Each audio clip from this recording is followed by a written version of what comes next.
Greenland, and the United States. The island America almost bought, and why it still matters.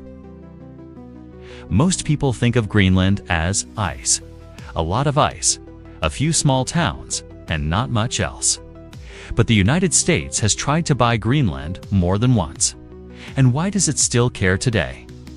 Why does this massive island sit at the center of modern global security? You see, Greenland is not just land, it's leverage. And its history with the United States goes back far longer than most people realize. What Greenland is and why it matters. Greenland is the world's largest island. It sits between North America and Europe, closer to the US than to mainland Denmark, right along the Arctic routes between Russia, Europe, and North America. That position matters, because whoever controls Greenland sits on the shortest path for aircraft, missiles, submarines, and satellites moving between major powers. In military terms, Greenland is a forward operating platform. In economic terms, it's a resource vault, and in strategic terms, it's a gatekeeper. But to understand why the US wanted Greenland, we have to go back, way back, to Greenland before the United States. Greenland has been inhabited for over 4,500 years. First by indigenous Arctic peoples, then by Norse settlers led by Eric the Red around the year 985. Those Norse settlements eventually vanished. What remained was indigenous Inuit culture, adapted to one of the harshest environments on Earth. In the 1700s, Denmark formally colonized Greenland. By the 1800s, Greenland was considered a Danish territory. But geography doesn't care about flags. Greenland sits in America's neighborhood, and America noticed. 3. The first time America wanted Greenland. The idea of buying Greenland didn't start recently. It started in 1867. Secretary of State William Seward, fresh from buying Alaska for $7.2 million, floated acquiring Greenland and Iceland. A report highlighted its fisheries, minerals, and strategic spot, potentially pressuring Canada to join the US. But no deal happened. But in 1916, during talks for the Danish West Indies, now known as US Virgin Islands, the US bought those for $25 million and recognized Danish control over all of Greenland. Why? 3 reasons. First, defense. Second, trade routes. Third, future resources. But Congress wasn't ready. The country was recovering from the Civil War. Money was tight, and Greenland seemed distant and frozen. So the idea faded. But it didn't die. World War II, when Greenland became critical. Fast forward to World War II. Denmark is invaded by Nazi Germany in 1940. Suddenly, Greenland is exposed. The US feared Germany could use Greenland as a base for weather stations, submarine resupply, aircraft staging. So America stepped in. The US and Danish representatives signed an agreement allowing American forces to defend Greenland. This is when the US military presence on Greenland truly begins. Airfields were built, radar stations were installed, supply routes were secured. Greenland became a shield for North America, and that shield stayed in place after the war. 5. The Cold War and the Thule Air Base. Now comes the turning point. The Cold War. The United States and the Soviet Union are facing each other across the Arctic. Missiles don't fly around the world the long way. They fly over the top, right over Greenland. In 1951, the US and Denmark signed a defense agreement that allowed the construction of Thule Air Base in northwest Greenland. This base became one of the most important military installations in the world. Why? Because Thule tracks ballistic missiles, hosts early warning radar systems, supports space surveillance, protects North America from surprise attack. You see, if a nuclear missile were launched from Russia, Greenland is where America would see it first. That alone makes Greenland invaluable. 6.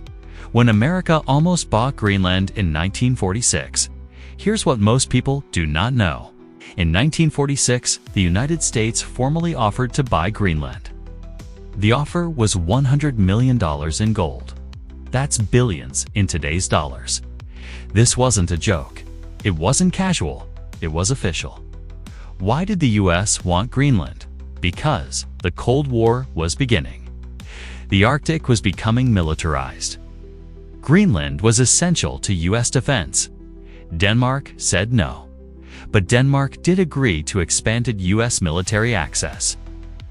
So while America didn't own Greenland, it secured something nearly as important: control of the skies and early warning systems. 7. Greenland today, politics and autonomy. Greenland is still part of the Kingdom of Denmark, but it governs itself internally. It controls education, natural resources, local laws. Denmark handles foreign policy and defense, and Greenland's population. About 56,000 people. Small population. Massive territory.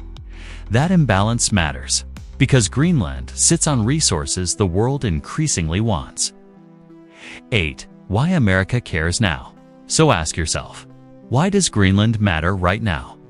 3 main reasons. 1. Arctic militarization. The Arctic is no longer frozen. Geopolitics. Russia has reopened and expanded Arctic bases. China calls itself a near-Arctic state. New shipping lanes are opening as ice melts. Missiles, submarines, satellites. All of them move through Arctic space.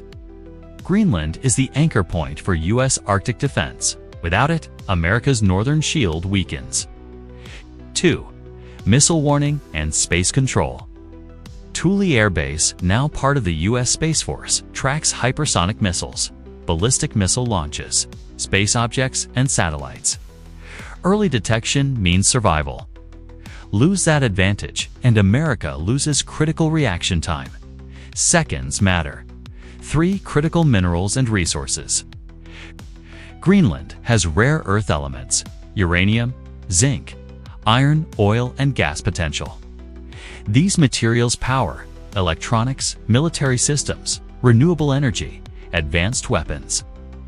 China currently dominates rare earth supply chains. Greenland offers an alternative, and America wants options. 9. The risks to America's security. To be clear, Greenland is not a threat to America. But losing influence there could be. Here are the real risks. Risk 1. Foreign military presence. If hostile powers gain infrastructure access in Greenland ports, airfields, or communication hubs, that puts pressure directly on North America. Distance disappears in missile-age warfare. Risk 2. Loss of early warning. Greenland is part of America's first alert system. Any degradation, political, technical, or strategic, reduces warning time. That's not theoretical. That's math. Risk 3. Economic and resource dependence. If adversarial nations control Greenland's resource development, America becomes more dependent on foreign supply chains. In modern warfare, logistics matter as much as weapons. 10. What this is really about. This isn't about ownership. It's about access, stability, predictability. Facts point to the Arctic melting. Climate change opens Northwest Passage, shorter shipping from Asia to Europe. 7,000 kilometers less than Panama Canal. Greenland sits right there. Control that. Game changer for trade, military projection, and resources. Rare earth elements is key for tech and defense. Greenland's Tan Breeze mine holds heavy elements. U.S. vulnerabilities exposed in 2025 Chinese export curbs hit auto supply chains. Greenland could diversify away from China. Plus, uranium, iron, minerals, strategic security interests. Massive Pacific space base. Northernmost U.S. install. Missile warning, space surveillance. Tracks threats over North Pole.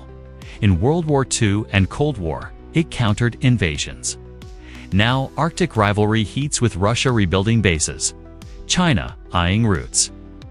U.S. presence in 2026 is about 150 personnel, but needs to grow. Enhanced air, missile defenses. Counter Russian subs. Hypersonics? Chinese icebreakers probe. Greenland bolsters NATO's northern flank. US invests in infrastructure. Partnerships. Ask yourself, what are the risks if America ignores Greenland? Well, Russia could push naval missile activity threaten US homeland. China might invest in ports and mine to gain economic and military foothold, disrupt US resupplies. Open routes let adversaries project power faster to Atlantic. If foes entrench, early warning weakens. Missile defense gaps. If Arctic becomes contested, US loses dominance. Invasions are unlikely, but influence erodes. A forceful US grab. Risks NATO fracture, ally alienation, hurts broader defense.